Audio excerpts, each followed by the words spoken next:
my beautiful childhood friend suddenly moved into my room. You might wonder why. My name is Adam Williams. I am just an average single office worker. But right now, I'm doing my best raising a child. The 3-year-old girl is active and sometimes a handful. Every day I was flitting back and forth between work, daycare, and home. You might wonder why I, a single man, am raising a child, and there is a big reason for that. The 3-year-old I'm raising now is my niece, Hannah. Her mother is my sister. However, my sister and her husband died in a traffic accident 6 months ago. My parents are elderly and often in and out of the hospital due to poor health. I thought of turning to my brother-in-law's family, but it seems they were not on good terms, so I couldn't rely on them. But I felt bad putting her into an institution, so I decided to raise her myself. Luckily, I have a decent income and a good amount of savings as a single man. On top of that, my workplace is flexible with hours, and my boss, who is also raising a child, fully supports me. I was told I could take time off if something happened, and even if I couldn't work for a while, I had enough money to live on. But raising a child is not so easy. Hannah, now 3, is starting to learn words and talk about various things. But because she's still developing her language skills, there are times when she can't express her feelings well. And I am not used to raising kids. I cut back my work hours and left Hannah at my parents' home or daycare during that time, but honestly, it was not sustainable. While Hannah is usually quiet when she's at my parents' house or daycare, as soon as we get home, she starts creating chaos, shouting, "I want juice, I want to play."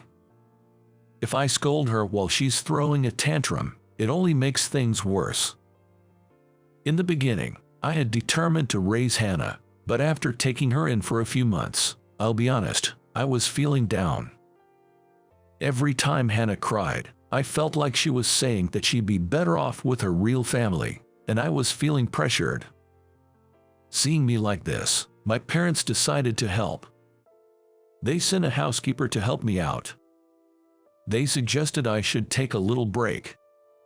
They probably felt bad for putting so much burden on me, considering they were in and out of the hospital. The house was a mess, and there were many times when I felt I needed a woman's touch. I was really grateful for my parents' thoughtfulness. So, today, the housekeeper was supposed to come. She's from a home cleaning service. When I saw the housekeeper who arrived, I almost screamed. And Mary, Adam, we both nearly screamed in front of the entrance. Yes, the housekeeper who came today was my childhood friend. Her name is Mary. She used to live in my neighborhood, an incredibly beautiful girl, my first love. Mary was just so gorgeous in every way that there were many other boys who also had her as their first love. She had clear skin, beautiful long black hair, a figure that developed too well, and a calm smile. There's no way not to fall for her, and indeed she was extremely popular. By the time we were in the later grades of elementary school, there were love letters in her locker every day, and there was a legendary story about her receiving countless gifts on her birthday. When we got to middle school, the number of boys she turned down was countless, and I, who had been good friends with her since elementary school and often walked to school with her, was quite resented. But our relationship as good friends didn't last forever. Around middle school, she started being followed by a bad guy. Her parents decided they couldn't solve the problem and moved away with Mary when she graduated from middle school. We kept in touch for a while, but eventually we drifted apart, and that leads us to now. I'm surprised. I thought the name sounded familiar, but I didn't expect it to be you, Adam. No, I didn't expect you to be the one coming either. Apparently, Mary had received my information from the company, but now I'm not living at my parents' house, and this place is not near my childhood home. Moreover, Mary knew that I was pretty good at housework and used to help around the house, so she didn't think I'd need a housekeeping service. But once she saw the state of my house, Mary shrugged her shoulders. What happened here? The truth is, my sister passed away in a car accident, and I've taken in my niece. What? Mary used to come over to my house a lot when we were in elementary school. So she knew my sister and offered me condolences. I'm so sorry for your loss. Hearing those words makes me a bit sentimental. I was trying to raise her well, though I know I can't replace my sister, but I've got my hands full taking care of her, and as you can see, don't be so hard on yourself. This is your first time raising a kid. If you have time to feel down, spend it with your niece. After saying this, Mary started to get busy. She opened the windows to let in fresh air, quickly put the laundry I'd taken off into the washing machine, and started tackling the dishes pile. She was like a wizard. When I picked up Hannah from the daycare and came back home, the house was unrecognizably clean, which even surprised Hannah. Our house is so shiny. Mary's work should be finished by the evening. I figured she would have left while I was at the daycare picking up Hannah. I felt I should have thanked her for her amazing work, and just as I thought that, "Oh, welcome back." From the kitchen, Mary poked her head out. She was wearing an apron, and her appearance was that of a typical wife. "Wait, Mary, weren't you done for the day?" "Yeah, I was, but I just couldn't leave it like this. Oh, here's your key." I had left my key with Mary and asked her to leave it in my mailbox when she was finished. I didn't want to keep Mary until the time I picked up Hannah, but it seems like she stayed anyway, after notifying her company that she'd be going straight home. "Nice to meet you, Hannah. I'm sorry to bother you at home. My name is Mary. You must be surprised, right?" Mary squatted down to say hello to Hannah, but Hannah, perhaps a bit shy, clung tightly to my leg. Seeing this, Mary smiled and said, "It's a bit intimidating, isn't it?" and then looked at me. "Come on, wash your hands and gargle. I made dinner, so let's fill your tummy first." "But, aren't you off work?" "Yeah, I'm done, but I just wanted to help out personally. I hope you don't mind." Mary looked up at me, her head cocked to one side, and honestly, I couldn't resist her charm.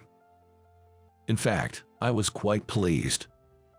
I have joked about wanting to try Mary's cooking before I left to pick up Hannah, and it seems she had heard me. Of course, I can cook too, but there are times when you just want to eat someone else's homemade food. So, I decided to let myself enjoy Mary's hospitality today. Hannah was initially nervous, but the moment she tasted Mary's hamburger, she said, "Delicious, better than yours, Uncle," and was wolfing it down. In no time at all, she warmed up to Mary. It's a hard pill to swallow, but Mary's burger is dozens of times better than mine. I wonder how she manages to make such a juicy and fluffy hamburger. And she even shaped the burger into a bear to make it appealing to children. Seeing Hannah's delighted face, even though I felt a bit frustrated, it must have shown on my face. Since you, Adam, have been taking care of Hannah, I was able to focus on the cooking. That's why it's only natural that my cooking is better than yours. She said something like that. At that moment, I felt my heart, which had always been half-hearted about childcare, suddenly lighten. It's always like this.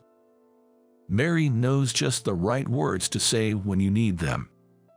When I lost a fight in elementary school and was feeling down, Mary would comfort me, saying, "Is it really amazing to win a fight? I don't think so. You're just fine as you are, Adam." And when it looked like I wouldn't get into the college I wanted, she gently pushed me forward, saying, "It's not the end of the world if you don't get into that school. You'll have other opportunities at other schools, and if you stress too much, you might fail to seize even those you could have." Thanks to her, the pressure eased, and I was able to successfully pass the exam. But Mary moved away, and I haven't been able to return the favor. I was thinking about this while I was putting Hannah to bed. I'm a grown man, and I really wanted to do something to repay her. But I've spent a long time apart from Mary, and honestly, I didn't know what she would want. So I asked Mary, "Hey, Mary, I want to thank you for everything you did today. Is there anything you want?" When I suddenly said that, Mary looked surprised with wide eyes. What's with you all of a sudden?" "No, it's not sudden. I've been helped by you since the old days, Mary. I just want to return the favor." "That's a bit too much." Mary tried to laugh it off, but seeing my serious gaze, she coughed a little in embarrassment. "Well, if you insist, there is something I want."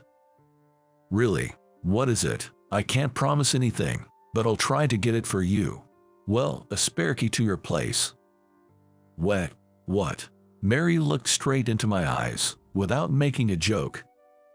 "Well, without me around, Adam, I think you'll mess up the room in no time." Also, I'm worried about Hannah.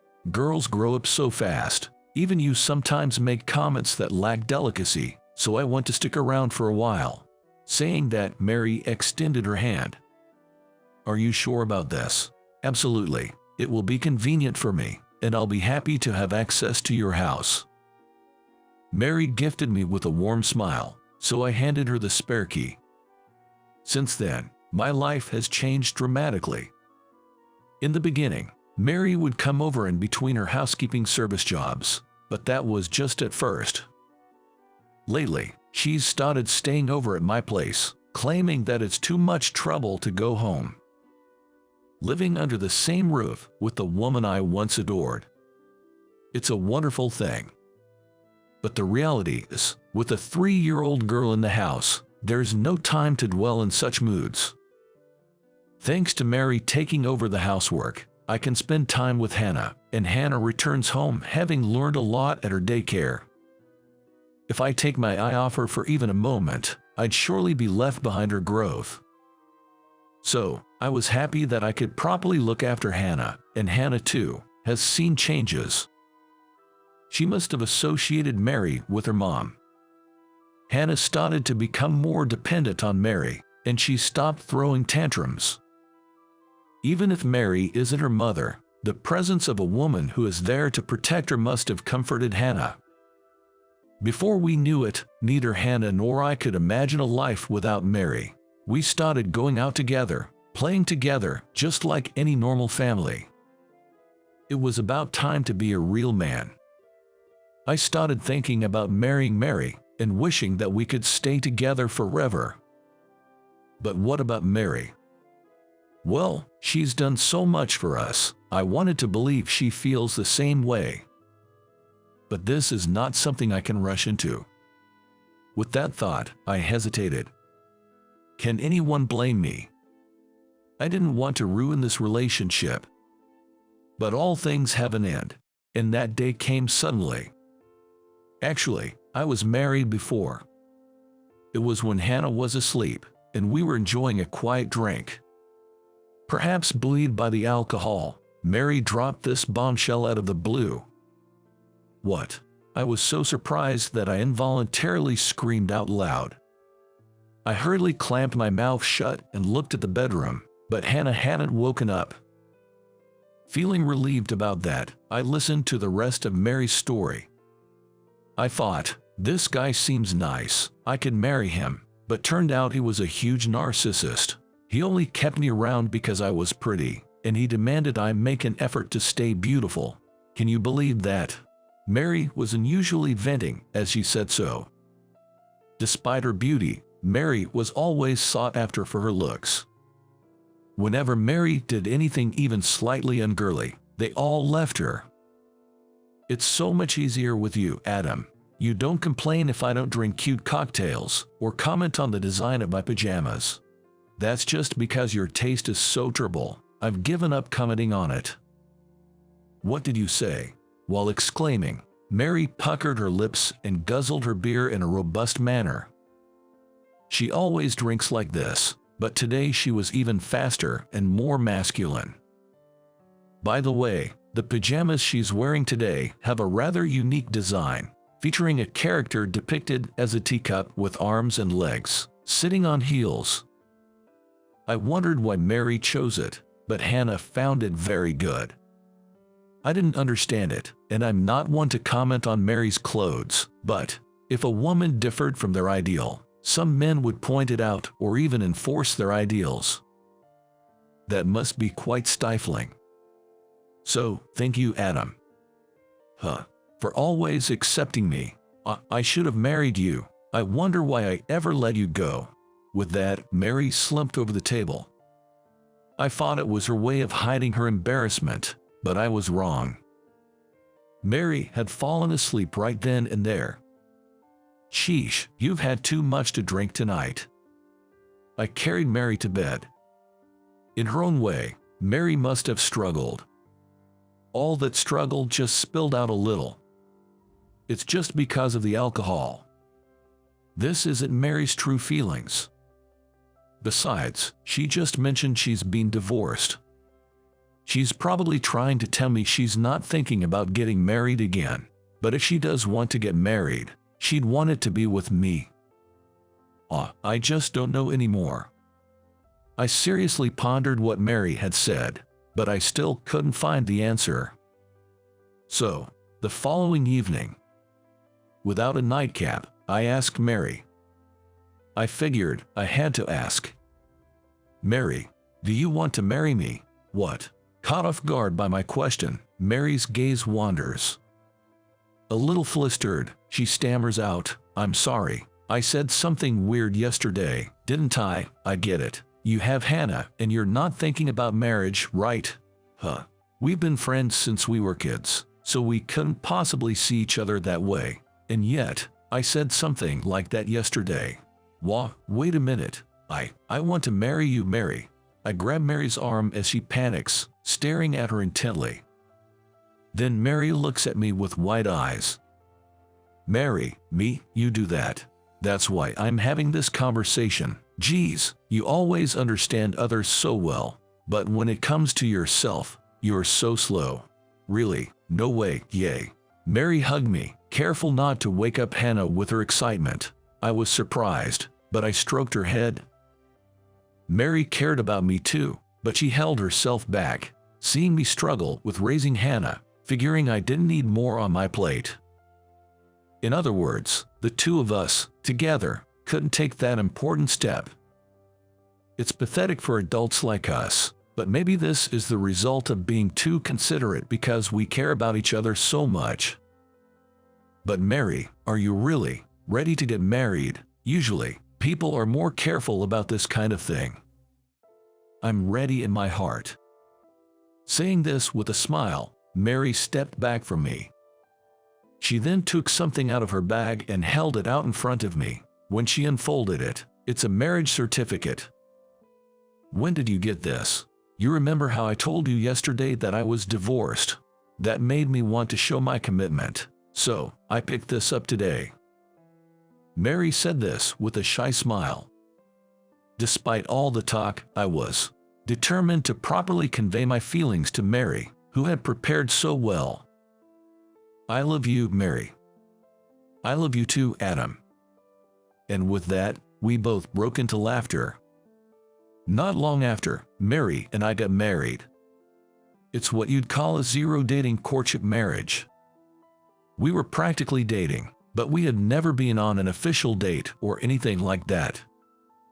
So, since we got married in that state, we were very conscious of each other's situation and very nervous about each other. Well, we were happy to be in that mix of beginning a relationship and a honeymoon period.